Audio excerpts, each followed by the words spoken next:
to find the picture for the background. So while we find the picture for the background, should I just put me up there? Yeah, let's put me up there. So what's going on, people? It's been a minute in this movie, Say With Your Legs Media. And man, oh man, I haven't done anything since the Tour de France. And why haven't I done anything since the Tour de France? The Tour de France is literally probably the most exhausting event to cover and to uh, bring content from it. That was even difficult. So Tadej Pogacar was visibly irritated from everything that happened. Some of the things that said were said after the tour. I meant to post. I was going to post, but I just couldn't be bothered. So one of the things that I want to mention that was said after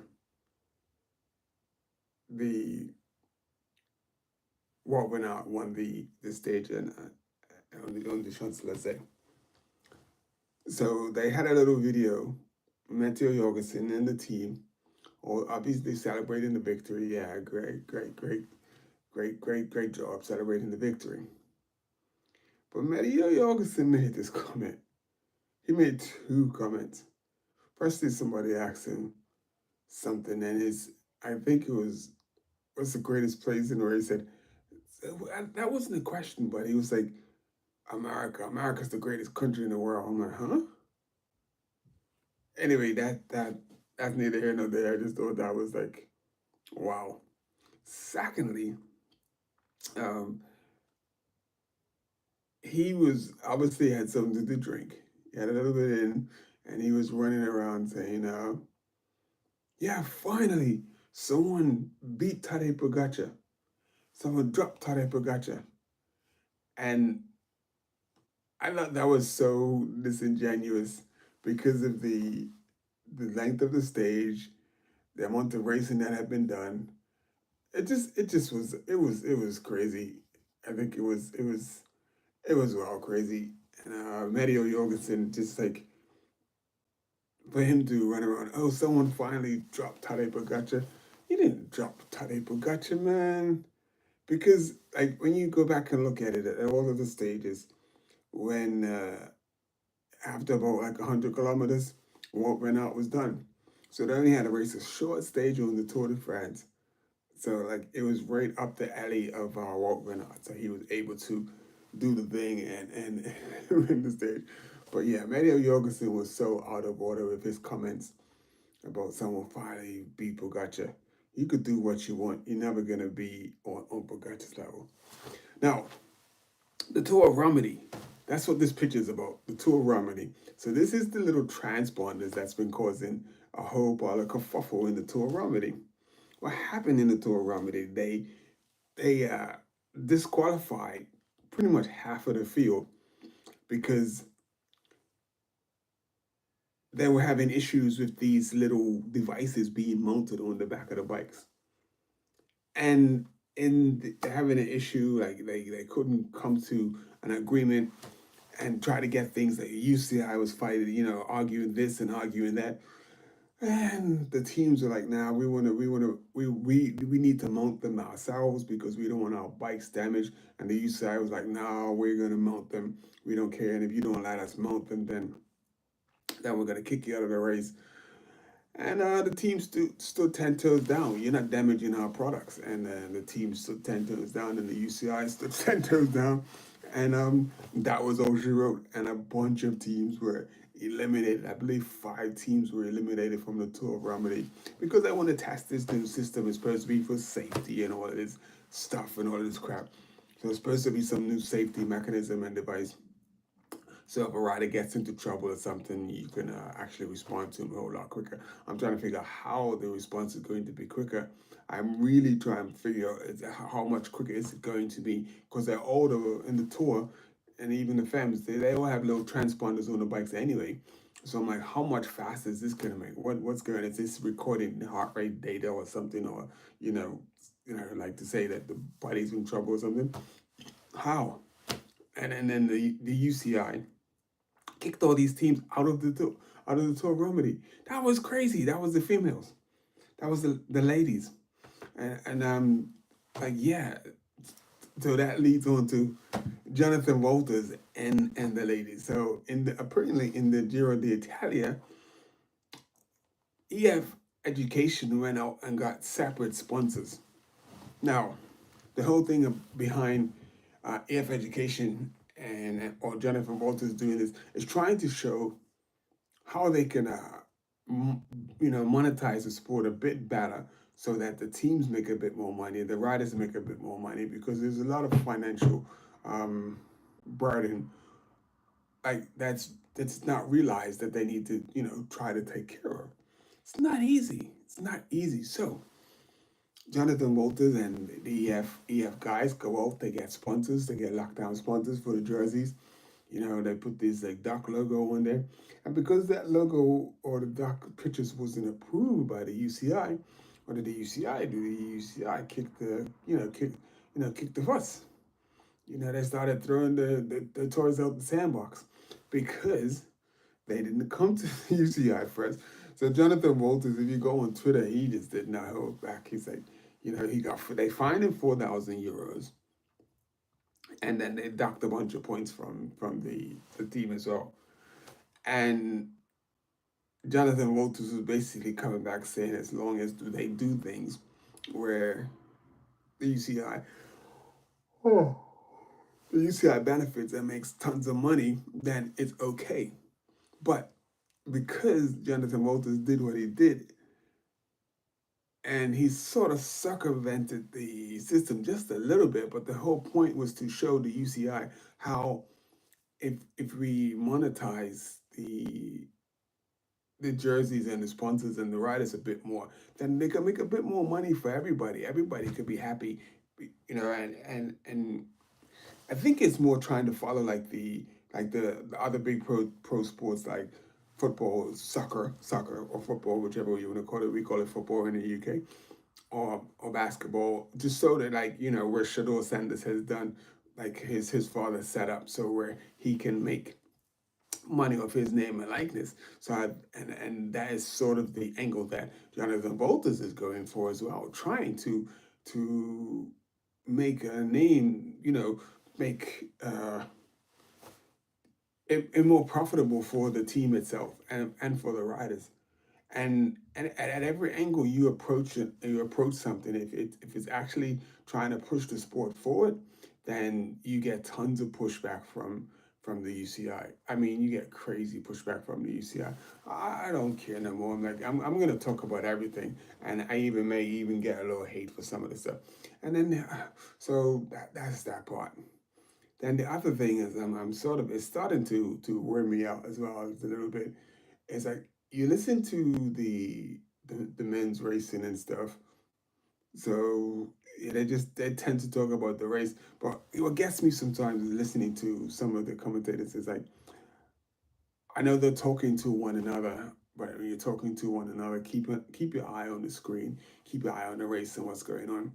And when they don't do that, and then they miss something, and then you come back and report on it later, and then you get someone in the comments saying, "Oh, you got to watch it 10 times." No, I didn't watch it 10 times. I watched it in real time, and I saw it in real time, whatever they missed, and that gets real annoying when they're not paying attention to what's actually going on in the race.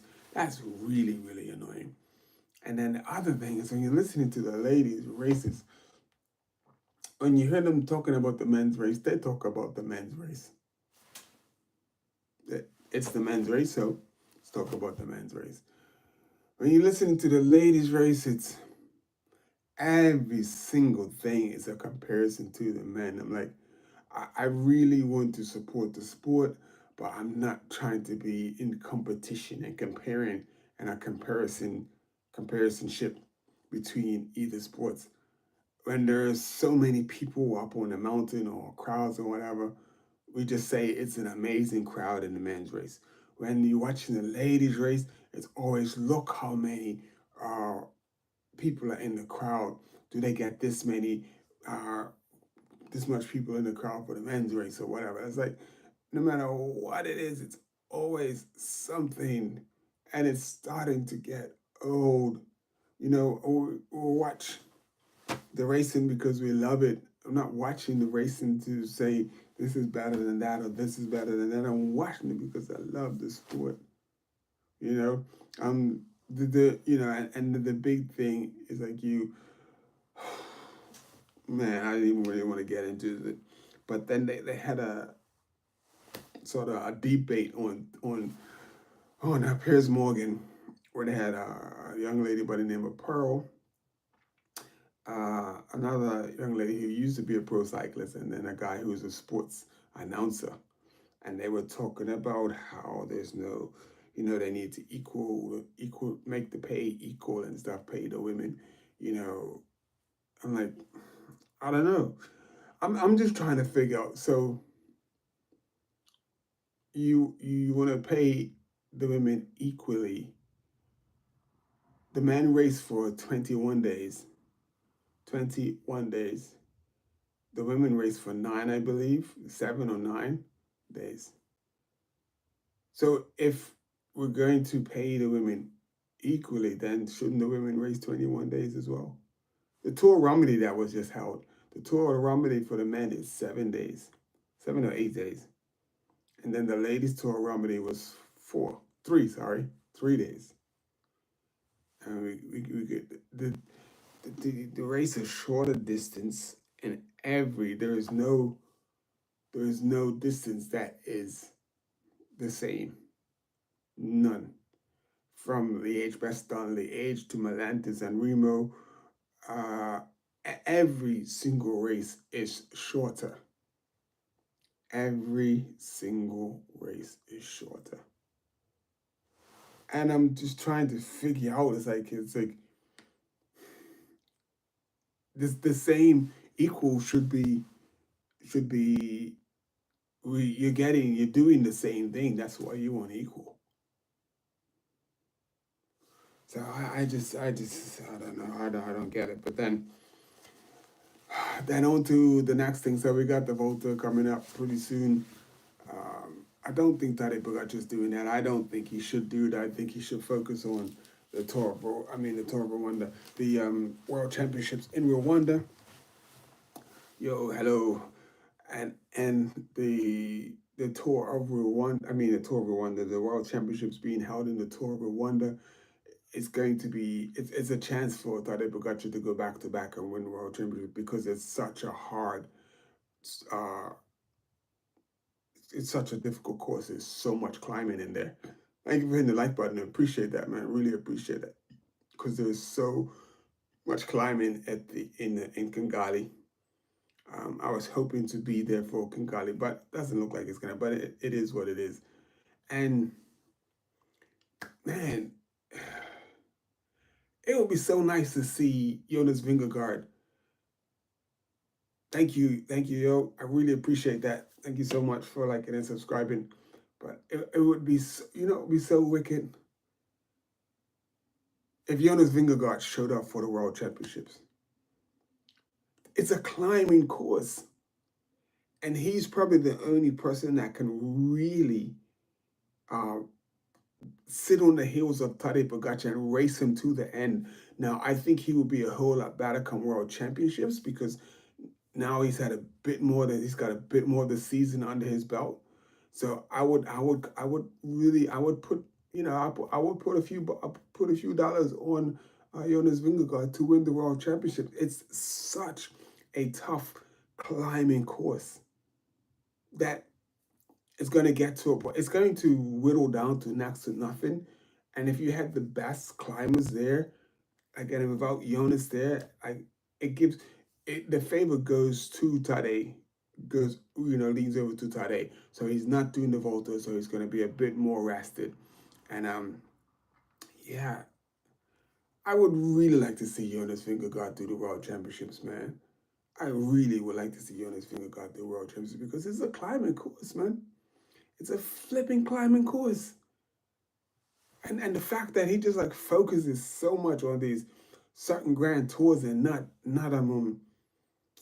not any other races. It's just crazy. I think Tadej Pogacar is going to win so many more races. I think he's doing the right thing to just back off, try to recover and recoup for like races later in the season, and then obviously take some time off, and then he's gonna be good. He's gonna be good for 2026. I'm so looking forward to 2026. It's gonna be crazy, crazy, crazy, crazy. You got so many young kids coming up. I need to check on my man Seth Dunwoody. I need to give him a message to see how he's going. If any teams have picked him up. Seth Dunwoody rides for Bahrain development team, and he's from Ireland. And trust me, this is a young man that's going to. Uh, thank you, I appreciate that, yo. Thank you for tuning into the videos. I haven't been doing any content as of late because I just got a bit worn out from like all of the politics that's going on right now. It's just crazy politics. The politics within like the UCI saying you can't do this or changing that, and like they're trying to slow the bikes down or slow the riders down, and they're making all these rules and stuff, and like all of these new rules that are really interfering with the sport. And I'm like, yo, it's just it's just tiring, man. It's just tiring and it just wears you out. It just really wears you out. Like the UCI meddling so much, trying to control everything so much. It's just it's just tiring. And sorry. Then I was like saying about the world championships and like also like racing inside of that, like the whole reason this okay, let's break it down. The whole reason that they're going to Africa is to try to show the world that they're trying to reach out. Some tea. Ah, that went down the wrong way. So hello, uh, the ACG. So thanks for tuning in. But the whole thing about them going to Africa, Rwanda, is trying to say like they're reaching out. I hate when this happens.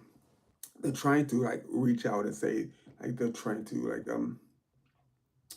widen the scope of cycling and bring more people that don't have access to cycling. Now, in order to have access to cycling, you, firstly, it has to be affordable. Now, the reason why cycling really isn't that popular like it is in Europe, like the style of racing they do in Europe, is because it's not accessible. It costs way too much. Even living here in the UK, having a job and all of that stuff, it's the sport is out of control. Like the regular guy is riding around on bikes anywhere from 7 to 12,000 pounds. In dollars, 10,000 to 15 US dollar bikes. And this is like the standard of bikes, like just good bikes. I think that is flipping insane. So now we move over to places in Africa where if you go and watch the documentary on TNT, we're going to talk about TNT. We're going to get into TNT as well. One of the mechanics says a kid riding his bike, he breaks the derailleur, goes in to get the derailleur replaced. The guy in the interview says, I forget which country it's from. Can't remember which country it's from. European countries from, but he said it could take up to 2 to 3 months to get the part and to fix this guy's bike. But he had a spare part. I believe probably took off another bike to fix the kid's bike. So he was able to get back out and ride his bike. But the amount of time it takes for parts to get into the country and the cost of the parts, because the kids, I have kids messaging me all the time, can you help me? Can you help me? No, I can't help you. I would like to, but I can't. So right now I'm sort of in between jobs. I've just finished like cybersecurity course, and I'm trying to get some work into cybersecurity. So this job hunt thing, looking for work in cybersecurity, ain't no joke. So that's full time work right there. Just looking for looking for work. But man, like this, it's so not sustainable and unrealistic. The whole thing about uh, we're we're really doing our part to try to bring the world of cycling to Africa and bring some champions from Africa. I'm like, that's a flipping joke, man. It's a flipping joke, and I'm a little bit sort of put off by trying to do anything inside of Africa because of the some of the corrupt things that happen in the country. Like, because I was talking to someone from Nigeria, like, I said, so what happens if I go down there and I try to do something and I open up a thing and start to bring in bikes? It's like, that it was talking like, somebody's going to try to make you pay extra for this. And, as soon as people find out you got a little bit of this, every single little thing they're going to try to overcharge and not realize that you're trying to help and stuff, So, yeah. So it's like the guys traveling from country to country, like in Africa, and they cross the borders. And then the guys who the border control make up things to try to extort money from people traveling to, from one end of Africa to the other.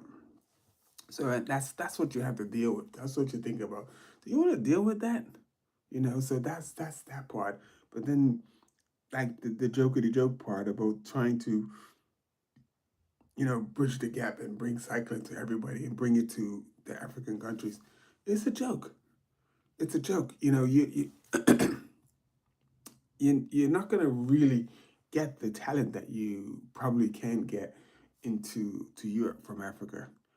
I mean, the Benin gourmets are few and far in between, and it's going to be really really tough. It's going to be really really hard. So I mean, just this is that part. I really feel like this this UCI initiative.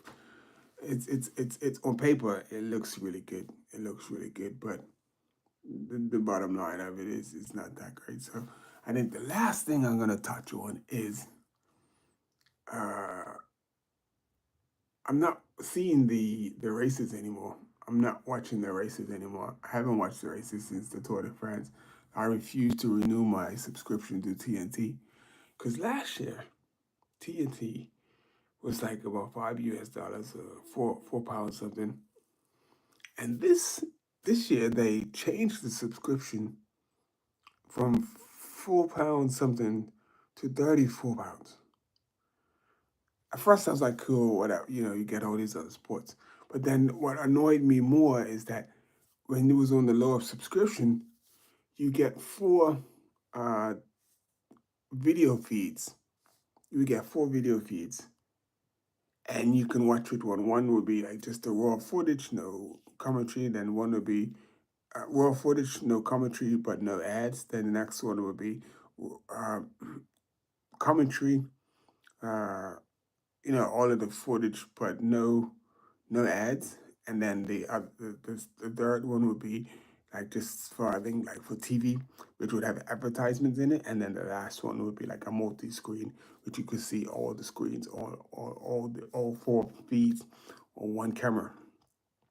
So then they took that away and they just brought the commentary feed and then the multi-views feed. Now here's the thing. The sorry. The now was you're paying £34, but like with the £34 is you getting like all of the sports that they broadcast from sailing to football to cricket, anything that you could think of that they air. So you're getting all these sports. So you're thinking, okay, that's a pretty big package. But here's the thing. The thing is that now you got to watch the commentary feed that was raw. Now you gotta watch that with commercials. Oh my goodness, that is just so annoying. So, what's up, Brian? Thanks for tuning in, brother. So now it's just crazy, man. It's just crazy. I think that's all of my uh, complaints out, catching up. Just catching up on because it's been a minute. I haven't been posting anything. I've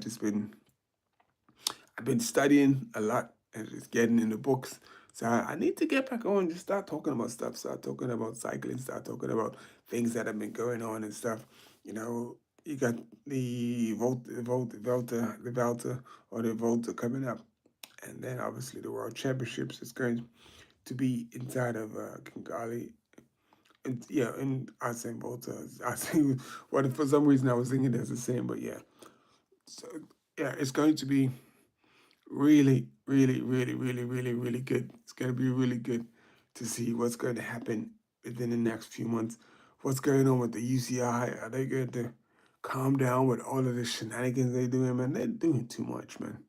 They're doing far, far, far too much. So, but anyway, is I get up at 4 in the morning, so I'll be in bed soon anyway. Tomorrow we're gonna try to do a bigger one.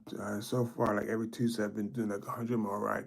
Tomorrow I might try to up it to like 112, 115 tomorrow, and yeah, we'll see how it goes. So we'll be in bed as early per usual. But yeah, so much stuff going on in the world of cycling. So much kerfuffle, so much confusion. You don't know whether you're going left or right with the way the UCI is just dropping stuff. I mean, when I was on the course for, I think it was for the ladies, we used to, had someone shouting at me, they want to talk or something about, trying to ask which way to go. But it is that part. Um, the Tour Remedy was won by a young lady. Um, There's a female tour remedy. We know who won Daddy Pikachu won the men's one. Let's see. Let's see if we can pull up this. Go up to Pro Cycling Stats. So if you need any information, you got to go check out Pro Cycling Stats. Excepto. um, let's see.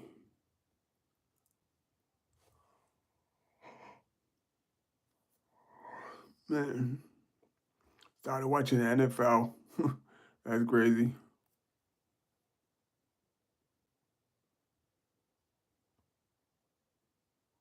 That zone training in the background there. So let's see. See if we have anything to bring you because we haven't literally done anything since the Tour de France.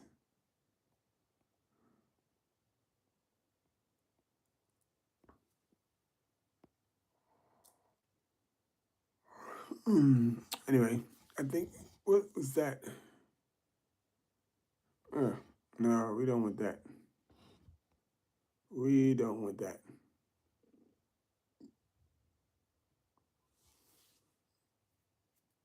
We don't want that. So this was something I was doing on talking to people about heart rate using your zones. And I think more people need to use zone training. They probably need to figure out how to use zone training, which they should be in, where and when. And I think a lot of people don't do that. They don't focus on the training that they do or the zones that they ride in. Let's put it like that. So they don't do that and I think that's integral part of actually improving, being able to be in the right zone or correct zone, and the fact that so many people do not understand zone training. I think people go out and give it a try. They do their best, but I don't think they understand the significance of zone training, of being in that zone 2 and zone 3 for a good period of your ride. And if you could do that, that would be amazing. So before we go, my man Jonas, and I really would like to see Jonas do the Tour de France. I mean the Volta de España, the World Championships. I really would like to see Jonas Vingegaard do World Championship because if he did World Championships, it would be a really really good race between him and Pogacar. I I don't know who will win, but it will be a really good race. The Tour of Remedy was stage three. Is that yeah? Stage three was won by Blanca Bus, and that general classification went to Elisa Chevy. So that was the winners of the Tour of Remedy in stage three, and then we got the Chax Tour going on, the Tour of Berlin at the minute. About Portugal in bicicleta. About the cyclist international females of Guadeloupe. Talking about the in Guadeloupe, I heard that the race in Guadeloupe, particularly the men's, was a hot race. So you see what I mean when it finishes. So it's not hot, it's not outside. But I really, I can say, I can't even remember what I was talking about. Jesus, Christmas. But anyway, I think it's getting time to get. It's been 30 minutes. It's time to get off of this. And if you've been with me all this time, I really appreciate you. And if I said anything that you're interested in, ask me about it. You know, I'm quite willing to help, or I'll do my best to answer.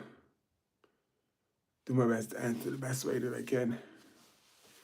Man, I am so tired right now. So I'm looking at some of the results. Pan American Youth Games, Women Road, Ventrilla, Ventor, Venta. Um, I saw Pan American Youth Games Men Road Race. Jose Antonio Pritero. PTO. Yep, so I think that's about it for me.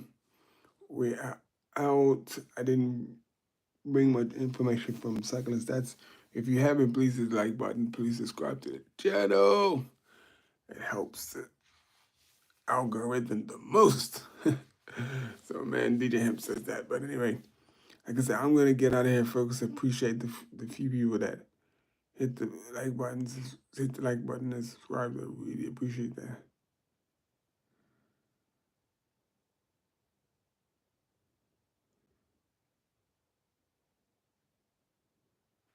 Hello.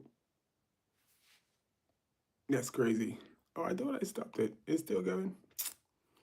And it's you tripping, boy.